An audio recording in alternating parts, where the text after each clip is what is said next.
To myself.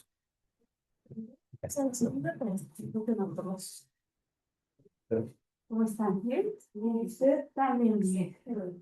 ¿Cómo está mi mejor? Que bueno, ahí vamos. ¿Ya está en su casa? Sí. Sí. ¿Tú feliz cómo estás? Sí, doctor, ¿usted ¿Tu qué tal? familia ya? Contento, ¿verdad? Sí. Ajá. Nos vemos Sí, todos. sí, sí, sí, sí. Ahí va, porque todavía faltan. Pasa, ¿verdad? Sí. Ya luego tienes que limitar comentarios de política.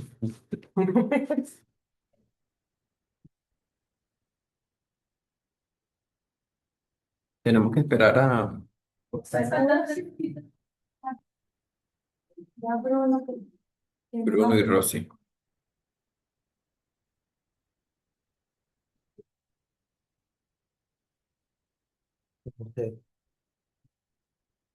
Muy bien.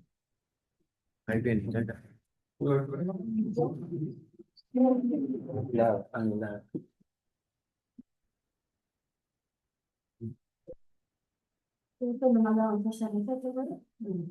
Pues bienvenidos, gracias por estar aquí y dar este curso. Aunque es un curso cortito, pero no lo tomen como que es muy sencillo, porque pues el estudiarlo, el aprender, pues les va a llevar a acercar mejor a estos niños, ¿vale? Sí, bien.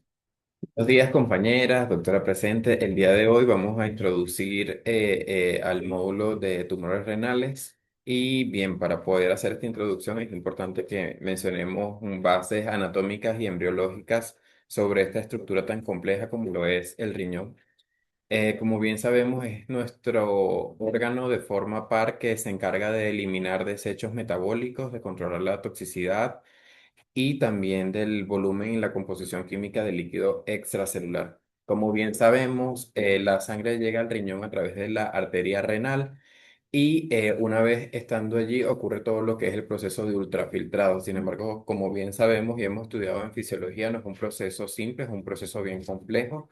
De forma somera sabemos que los riñones están compuestos por pirámides e insertos en ellas se encuentran los glomérulos, que son toda esta malla vascular que existe, en donde donde va a existir el ultrafiltrado glomerular, que al final esta sangre filtrada va a volver a la circulación a través de la vena renal y todo el producto del ultrafiltrado va a dirigirse hacia los uréteres. Se escucha como un proceso fácil, pero realmente es más complejo, como bien sabemos y como ya lo hemos estudiado en fases anteriores de la carrera. Desde el punto de vista embriológico, el aparato urinario y el aparato genital provienen de un pliegue mesodérmico común, que es el mesodermo intermedio. Este está situado a lo largo de la pared posterior de la cavidad abdominal y inicialmente los conductos excretores de los dos sistemas desembocan en una cavidad que es aquella que denominamos cloaca, que es esta que estamos viendo acá. El conducto excretor primitivo funciona como conducto urinario en principio y se transforma en el conducto genital principal. Hablando un poco más micro al respecto, vemos que hay tres sistemas renales que se forman en una secuencia craneal a caudal durante la vida intrauterina. Entonces tenemos aquellos que son los pronefros, que son todas estas estructuras que estamos viendo apiladas acá.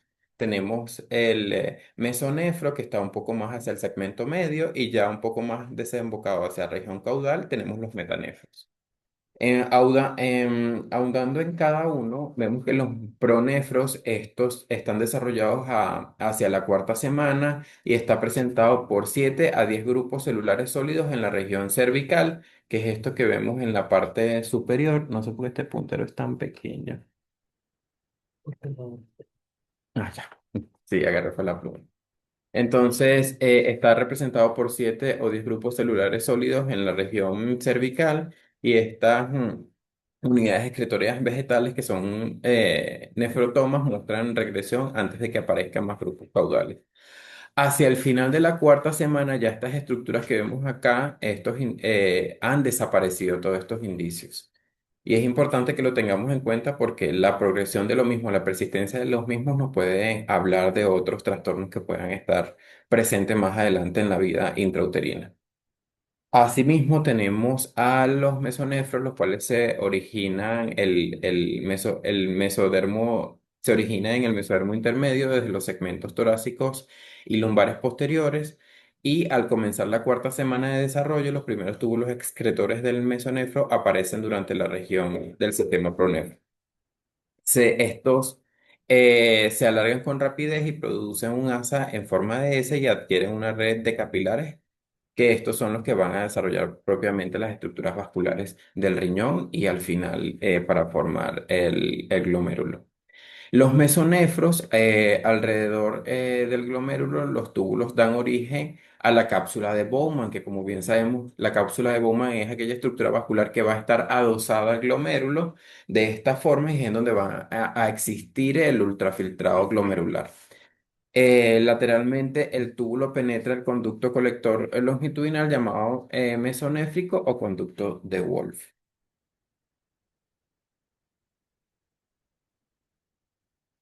Esto es básicamente lo que les estaba comentando. Y por último, los metanefros que pertenecen ya a lo que va a ser conocido como la estructura del riñón permanente o el tercer órgano urinario. Este aparece alrededor de la quinta semana. Sus unidades excretoras se desarrollan a partir del mesodermo metanéfrico y se originan más caudalmente y más tardíamente. Aparece durante la regresión del sistema mesonéfrico, que como bien sabemos van a aparecer esos vestigios a partir de dos esbozos, el yema ureteral y el blastema metanéfrico. Esta estructura se hace funcional alrededor aproximadamente de la segunda mitad de la gestación. Entonces, es importante también hacer mención sobre la regulación molecular del desarrollo del riñón. Para que exista diferenciación en esta estructura deben haber interacciones del epitelio interacciones epitelio-mesenquimatosos. Em, entonces, el desarrollo de este sistema está dado por la señal del mesodermo paraxial y es aquí donde interviene el WT1, que es el que regula la transformación del mesénquima en el epitelio. Em, Estos factores de transcripción, cuando hay alguna alteración, es cuando llegan a haber algún tipo de malformaciones o algunas alteraciones tumorales a nivel renal, puesto que este factor regula la expresión de los mismos. Em, el LIM1 está relacionado con la agresión de las células mesenquimáticas para dar forma a los conductos néfricos primarios y el PAX-DOX a la conversión de las células mesenquimáticas en túbulos epiteliales. Y cuando existe ausencia de esta molécula, no se produce el desarrollo posterior de los mesonefros. Ahora sí entrando o dando una introducción a lo que son los tumores renales en la edad pediátrica, estas están dadas generalmente por masas abdominales que son en primera instancia vistas por los padres o que son palpadas en la consulta pediátrica subsecuente. En el lactante, estas masas abdominales, dos del tercio de estas masas abdominales son de origen renal y la mayoría de estos son entidades benignas. Entonces, es por esto que esto involucra una evaluación que sea eficiente y al tener una evaluación eficiente, es decir, que permita hacer un diagnóstico temprano, pues vamos a instaurar un tratamiento temprano y con esto vamos a tener una respuesta acorde o muy buena al tratamiento. Antes de ahondar un poco sobre las patologías, vamos a hablar sobre cómo se llegó al descubrimiento de estas alteraciones a nivel renal o estas alteraciones tumorales sí a nivel renal. Y primero hablar sobre la historia del descubrimiento y la conceptualización. En el año 1872, Carl Johan fue uno de los primeros en describir clínicamente un tumor renal infantil, el cual fue bilateral en una niña de 17 meses, aunque el epónimo aún no existía en ese momento. Un poco más adelante, en paralelo a esto, entre el año 1867 y 1918, Max Will, que es un cirujano alemán, en el año 1899 publicó la monografía Die Menschenschutz der Niere, donde detalló tumores renales en niños y propuso que sus células se originaban de tejido embrionario persistente, como ya vimos. en las bases embriológicas del riñón. Y esta obra consolidó el concepto de nefroblastoma pediátrico y dio el nombre al tumor de Wilms, ya que fue él el que hizo las investigaciones al respecto de esto y el primero que, no el primero, pero sí uno de los que estableció el origen de este tipo de masas tumorales. Eh, Posteriormente surgieron los conceptos relacionados a la embriología y a la genética y desde estas observaciones de Wills se entendió que el tumor surge de restos nefrogénicos o células metanéfricas primitivas y que dio paso para las bases genéticas modernas. Entonces, como ya vimos, la alteración del gen o la implicación que tiene el gen WT1 que fue el primero identificado asociado al tumor de Wilms, y las mutaciones en los genes como CTNNB1, WTX y alteraciones en la impronta 11p15, que son hallazgos importantes en la oncogénesis de los tumores renales. Estas identificaciones se basa en avances de genética molecular que no fueron posibles sino hasta el siglo XX y estos fueron como que el indicio para entender la etiología y los subtipos de tumor de Wilms desde una perspectiva genética.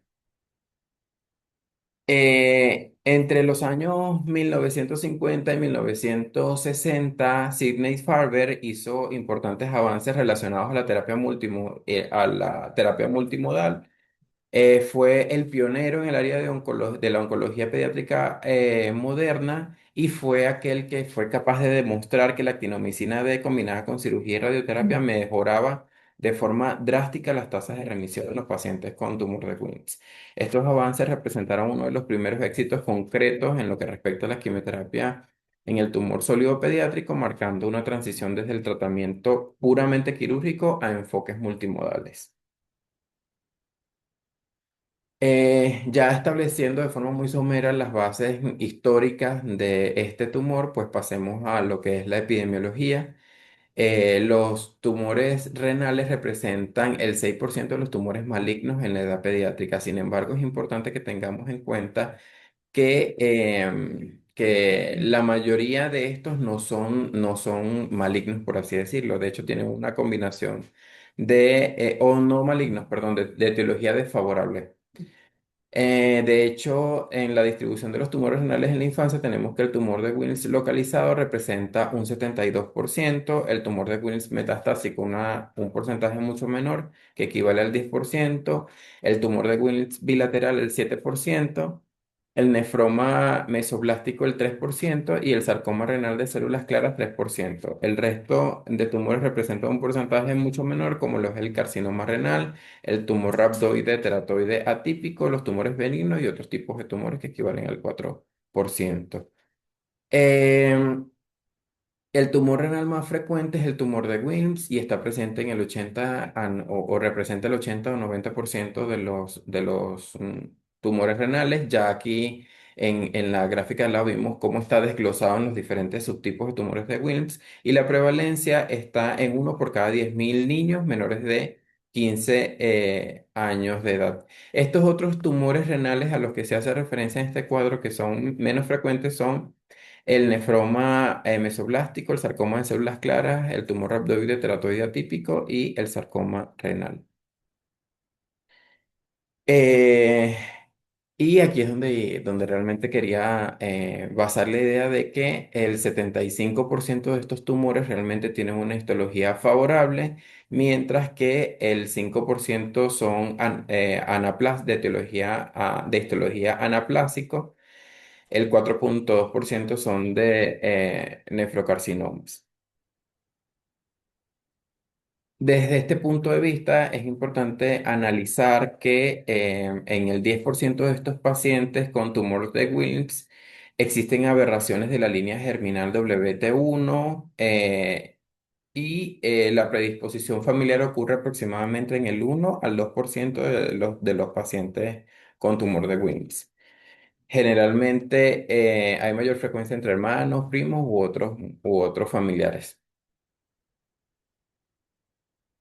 Existe una relación que se establece entre algunos síndromes y la predisposición de estos a tener tumor de Wilms. Y de hecho, en esta tabla que traigo acá, se establece el riesgo de acuerdo a aquella alteración que presenta. Entonces, aquellos pacientes se catalogan riesgo altos aquellos que padecen síndromes como el síndrome de Ward, el síndrome de Dennis-Truss, el tumor de Wilms familiar, el síndrome de Perman, la aneuploidía variegata y la anemia de Fanconi. Entonces, se dice que estos tienen un riesgo mayor al 20% de estar relacionados con tumor de Wilms. Riesgo moderado se encuentra el síndrome de Bedwick-Wiedemann, el síndrome de Frazier, el síndrome de Simpson-Golivig-Bebmel y de menor riesgo también lo presentan aquellos que tienen hemipertrofia aislada, en donde no se logró establecer síndrome de Bedwick-Wiedemann, el síndrome de Blom y el síndrome de Li-Fraumeni. En esta tabla que está hacia la izquierda podemos ver cómo, qué alteraciones genéticas está presente en cada una de ellas y por ende por qué pudiera estar también relacionado. Vemos que en lo que respecta al síndrome de Warren, el síndrome de Dennis-Truss, el síndrome de Frazier, las anomalías geniturinarias y la aniridia esporádica están relacionadas con alteraciones en el gen WT1 y el resto de alteraciones que podemos ver en la imagen. Anteriormente, desde el punto de vista genética, como pudimos ver, había una asociación marcada sobre simplemente las aberraciones de WT1 y a las anomalías de la metilación 11p15. Sin embargo, actualmente se han identificado mutaciones adicionales como genes involucrados en el procesamiento de microARN, transcripción, el alargamiento del ARN y la modificación de la cromatina. De hecho, aquí están otros genes en lista que se han podido identificar. Entonces vemos que como ya no está limitado solo al WT1, sino a estas otras alteraciones genéticas. Con respecto a la histopatología, como bien sabemos, vamos a tener aquella que es histología favorable y anaplásica y va a tener unas características el tejido, como son aquel color tostado pálido, suave, friable, que propaga fácilmente tras ruptura capsular o durante la disección macroscópica. Hemorragia y la necrosis confieren una apariencia variada y tienen un delimitado del parénquima renal adyacente por una pseudocápsula fibrosa. También tenemos en aquella histología aquella que tiene tres patrones, el blastémico, el estromal y el epitelial. Los estromales indiferenciados pueden simular sarcomas primarios como CCSK, CMN o sarcoma sinovial y otros tumores Wills estromales de predominio de diferenciación del músculo esquelético y allí a su vez vamos a tener dos subtipos, el músculo esquelético bien diferenciado y aquel que es poco diferenciado. El TW rabdomioblástico versus el rabdomiosarcoma renal y el puramente tubular y papilar versus el CCR papilar. Aquellos que cursan con anaplasia, que corresponde a una frecuencia dentro de este subtipo de tumores del 8%, presenta, tiene núcleos hipercromáticos marcadamente agrandados dentro de la muestra estromal. Y dentro de los criterios que se tienen al respecto de esto es que estén identificados de núcleos con un diámetro mayor o igual a 3 veces del de las células tumorales adyacentes, una hipercromasia de las células agrandadas y presencia de algunas figuras mitóticas agrandadas. Y con respecto a los restos nefrogénicos, estos representan el 1% de las autopsias pediátricas no seleccionadas. El 35% de ellos equivalen a los riñones de tumor de Wilms unilateral y casi el 100% de los tumores de Wilms bilateral. Están compuestos de tejidos nefroblástico embrionario anormalmente persistente y ellos se clasifican según su posición en intralobulares y perilobulares. El tipo de resto se relaciona con los cambios genéticos y epigenéticos adyacentes y cuando se habla de nefroblastomatosis hay presencia de múltiples restos nefrogénicos. Al abordar la clínica va a depender de cómo sea la presentación de la enfermedad, si es quística, en poliquistosis renal, riñones displásicos multiquísticos, hidronefrosis, y si es sólida requiere una evaluación adicional mediante tomografía computarizada. De hecho, lo voy a mencionar un poco más adelante. Como bien sabemos, generalmente estos pacientes consultan por una masa abdominal, que en la mayoría de los casos es observada por el cuidador o por el familiar o por el padre. En esos casos es importante que nosotros realicemos un estudios de imagen y estudios de laboratorios. En lo que respecta a estudios de laboratorios, una biometría hemática, función renal para ver cómo está funcionando el riñón, si sospechamos que la tumoración proviene de nivel renal. Y recordando un poco lo que comentamos, que en la edad del lactante las masas abdominales, 2 de cada 3 están relacionadas o provienen del riñón, entonces es muy importante que las seleccionemos, y las catecolaminas en orina. A nivel de imagen, la radiografía abdominal pudiera ofrecernos un poco de información, sin embargo, no es el estudio de elección cuando nosotros estamos en presencia de una masa abdominal, sino una tomografía computarizada abdominal. Y si es contrastada, pues nos va a aportar información un poco más precisa. Si llegamos a identificar una masa renal, entonces tenemos que ver si son de características quísticas o características sólidas. Entonces, si es de características quísticas, podemos hablar de que podemos estar en presencia de un riñón multiquístico displásico. Y si es sólida, pues determinar si es tumor de Wilms, un carcinoma de células renales o un nefroma mesoblástico. Entonces, esos son los escenarios diagnósticos que tenemos al hacer el abordaje de esta manera. Como bien sabemos, desde el punto de vista clínico, vamos a tener una triada clásica que va a estar dada por dolor, hipertensión y hematuria. Generalmente se presentan así, aunque la ausencia de algunos de estos síntomas no exenta del diagnóstico del paciente, excepto el hecho de que el paciente tiene una gran masa a nivel abdominal. Está presente la microhematuria en el 24% de los pacientes y la microhematuria y la macrohematuria en el 18% de los pacientes. El dolor está acusado en del 30 al 40% de los pacientes que presentan esta entidad, por lo que un porcentaje importante de estos pacientes realmente acuden asintomáticos y solo más es por la observación. Generalmente estas masas abdominales están palpados, se palpan a nivel de flanco, como de consistencia dura, pero no pétrea, habitualmente de bordes bien definidos y que no suele atravesar la línea media. Y pues es importante que al nosotros hacer el abordaje de estos pacientes tomemos muy en cuenta que el paciente no tenga también una predisposición genética que también nos aporte más información al respecto, que nos apoye un poco más en la presunción diagnóstica. Em, También hablando por separado por cada etiología, el tumor de Wilms, que es la entidad más frecuente, como ya vimos, de los tumores renales pediátricos, tiene un pico de incidencia entre los 2 y los 3 años de edad, se presenta como una masa sólida, pero es frecuente la presencia de necrosis o hemorragia. La calcificación en estos tumores se presenta en alrededor del 15% y estos pueden ya tener invasión hacia la vena renal y las masas que son bilaterales pueden sugerir un blastomatosis y predisposición genéticas. El nefroma quístico se evidencia en chicos, en pacientes jóvenes, se evidencia con la presencia de quistes septos y herniación hacia el sistema colector y no existe nodularidad. Es ya más de componentes quísticos.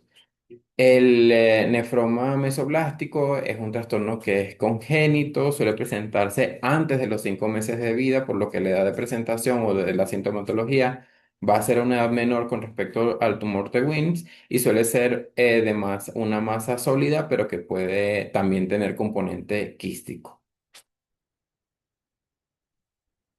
Desde el punto de vista de los hallazgos de imagen, algo que no había hecho mención es que una herramienta diagnóstica que nos puede ser de bastante utilidad es la ecografía abdominal antes de realizar un estudio de imagen que, aunque si bien sabemos si tenemos una tumoración a nivel abdominal, creo que nunca ninguno nos vamos a quedar quietos con solo una ecografía, pero es un estudio inicial que es rápido, que es un elemento que nos puede ofrecer mucha información en el caso de que al momento no contemos con la tomografía computarizada. En el caso del tumor de Wilms, vamos a evidenciar en la ecografía que va a tener una consistencia o una característica heterogénea. En la nefroblastomatosis se van a evidenciar nódulos hipoecogénicos. En el nefroma mesoblástico va a haber presencia de una masa sólida intrarrenal de tejido perinéfrico y en el nefroma quístico multiloculado va a estar bien circunscrito con múltiples quistes, con captación variable de septos y no excreción de contraste intravenoso. Pero bueno, ya al hablar de contraste nos estamos refiriendo a la tomografía computarizada. En el sarcoma de células claras no existe una clara distinción a nivel ecográfico sobre las características de este y el tumor de Wilms y en el tumor rhabdoide una gran masa central que afecta al hilio, heterogénea y mal definida y que tiene también invasión vascular. Entonces son algunas de las características que podemos evidenciar a nivel ecográfico y pues también tener en cuenta los estudios de extensión como la tomografía computarizada y la resonancia magnética. En el caso de la tomografía computarizada, específicamente en el tumor de Wilms, vamos a tener también características heterogéneas con invasión vascular. Vamos a evaluar también cuando estemos solicitando esta tomografía, es importante que hagamos estudios de extensión a nivel torácico para descartar presencia de metástasis pulmonares. Y a nivel de la resonancia magnética, en T1 vamos a tener señales hipointensas y en T2 hiperintensas. Y vamos a ver la invasión del tejido a través de los distintos tipos de señal que vamos a recibir. En lo que respecta a la nefroblastosis, en la resonancia magnética, predominantemente vamos a tener focos hipointensos a nivel de T1 y de T2.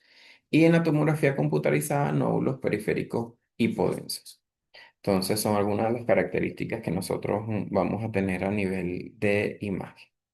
Y esto fue lo que respecta a la introducción del tema de tumores renales. Rosy, Bruno, me refiero a ellos porque ellos ya tomaron su curso. Algo que quieran aportar, algo que tú leíste, Bruno, Rosy, díganme, qué son los tumores renales, cómo los puedes, cómo tú me puedes definir los tumores renales, de qué origen son. Sobre todo mesenquimal, o sea, Son tumores embrionarios, ¿verdad?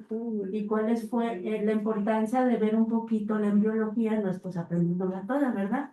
Pero siempre recalcar cómo se va desarrollando y en qué momento persisten estos restos nefrogénicos. Ujú, Feliz dio su clase que dijo que hay pronefros, metanefros, y recuerda en qué momento dije que persistían o aparecían estos restos. Pronefros, lo dijo él, hace 4 semanas. Luego te vas a los metanéfricos, cuando dijo que ahí ya estaban como que desarrollándose. ¿En qué semana? Quinta semana se están, a partir de estos métodos, ahí empieza todo el problema de los tumores renales y el tumor de Witt. Como persisten estos restos nefrogénicos, pues ahí se van quedando las células inmaduras.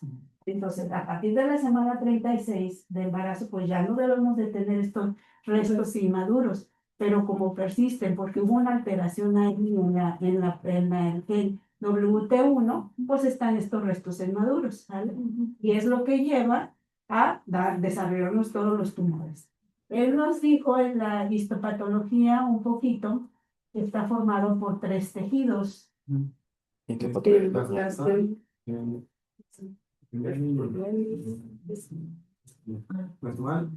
Estromal, blastémico y el blastemal, ¿qué nos dice que es el blastema?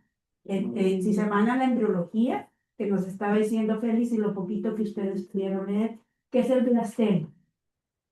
Son células que inmaduras, indiferenciadas, que de ahí van, porque conforme vayamos avanzando en las clases, en los protocolos ustedes van a ver qué protocolo le da más énfasis al blastema y qué protocolo no, ¿vale? Eso lo van a ver ustedes porque es importante, ellos ya los vieron. Entonces, el blastema es el tejido más diferenciado, son células indiferenciadas. Entonces, como persiste, por eso ciertos protocolos le dan alto grado en la clasificación y ustedes lo deben de tratar más agresivo ese tumor, que es el protocolo CIO, ¿vale? En el cocos no lo da que sea, ¿vale? Entonces, es bien importante a veces a lo mejor que lo vean muy sencillito, pero no, revisen muy bien qué es el blastema, qué da origen el epitelial y todo esto que nos reporta histopatología para que ustedes vayan comprendiendo cuando nos den todo patología, porque su diagnóstico va a depender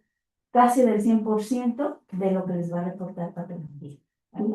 Y si vuelvan a revisar un poquito, él dijo que hay hay perilobulares, cuando te reporta el histopatológico, y intralobulares. Entonces, ¿cuál de esos dos les da más riesgo a desarrollar un tumor de Will o es más agresivo? Cuando lo vemos en las imágenes, unimos a la andrología. ¿Lo leyeron un poquito? Y los perilobulares les dan más, se comportan más agresivos y pueden desarrollar un tumor de Will, ¿vale? Entonces, la importancia de ver esta embriología es que se sometan a eso y que vean en qué semana quedó y qué pasó ahí y qué les está provocando cada tipo de lo que reporte patología o el blastemal, porque los van a tratar diferente, o si te lo dan los tres tipos, qué riesgo les dan y todo, ¿vale? Esto fue generalidades, pero son bien importantes que las sepan, porque si no, pues si nos vamos perdiendo un poquito. ¿Sí? ¿Algo más que quieran aportar? Vale. No, todo bien. ¿Ahora todo bien? Un poquito, digo, pero esto es la base para que ustedes comprendan todo lo demás. No vimos, obviamente, adelantito vamos a ver un poquito más de citogenética, no me recuerdo. Sí, lo que Sí, yo ¿verdad? o sea, pues yo voy a hablar de factores de riesgo. Factores Entonces, de pues riesgo. ahí me dio todo. Pérdida de transposición, o sea, Eso no tiene problema. No menciono un poquito más lo de los pesos del tumor y todo. También lo veo. Lo va a Ya, valorar, pero revisen ustedes si en la actualidad lo que les va a decir Valentina, la van a, si es cierto o no, ¿sale? Sí, ¿serio? ¿Algo que quieran decir? Vale. Gracias. Gracias, Gracias a doctora. ustedes.